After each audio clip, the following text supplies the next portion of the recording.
بسم الله الرحمن الرحيم قل أعوذ برب الناس ملك الناس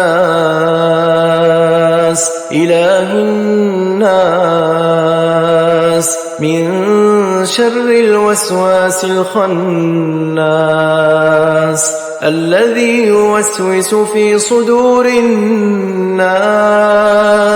من الجنة والناس. Sering merasa overthinking, gelisah tanpa sebab, atau tiba-tiba ragu saat mau berbuat baik.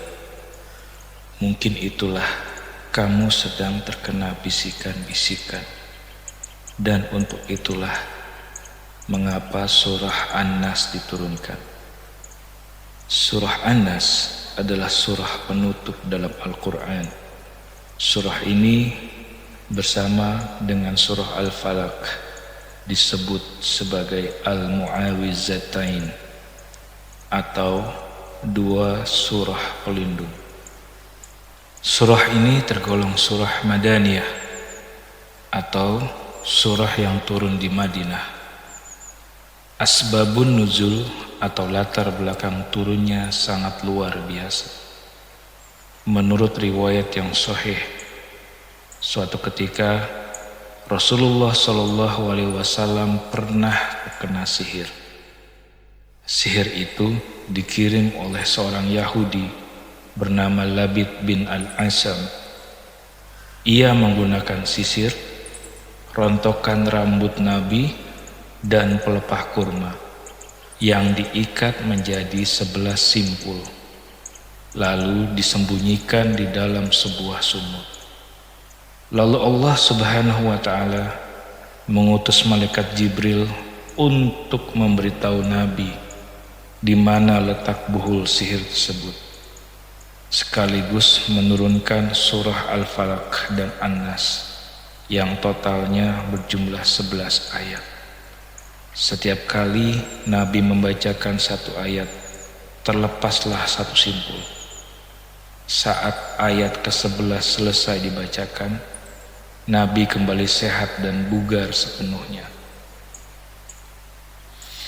Dari kisah ini, kita bisa mendapatkan satu hikmah, bahwa kisah ini bukan sekedar sejarah, tapi ada hikmah besar yang bisa kita terapkan untuk kita yang hidup di zaman sekarang. Poin yang pertama adalah perlindungan mutlak hanya milik Allah Subhanahu wa Ta'ala. Di antara 3 ayat pertama, Allah menyebut dirinya sebagai Tuhan, sebagai Raja, dan sembahan manusia.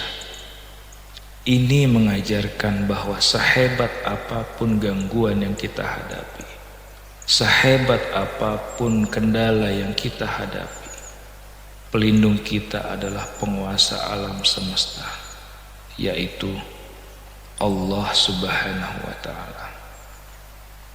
Poin yang kedua, waspada pada bisikan-bisikan.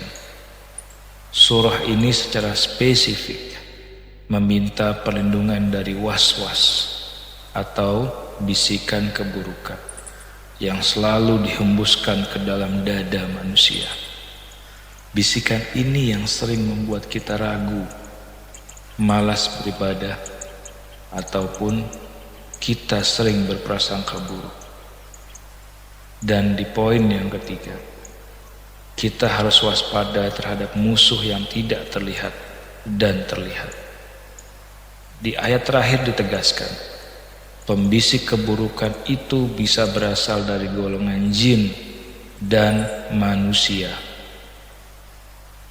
Teman yang selalu mengajak pada keburukan atau merusak pikiran positif kita, itu juga termasuk pembisik dari golongan manusia yang harus kita waspadai. Jadi, kalau hati kita mulai gelisah atau pikiran kita mulai kemana-mana, jangan dibiarkan berlarut-larut. segeralah baca surah An-Nas. Jadikan surah ini sebagai perisai harian kita, terutama saat zikir pagi, zikir petang, dan zikir sebelum tidur.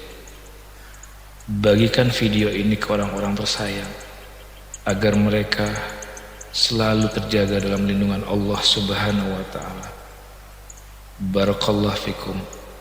Wassalamualaikum warahmatullahi wabarakatuh.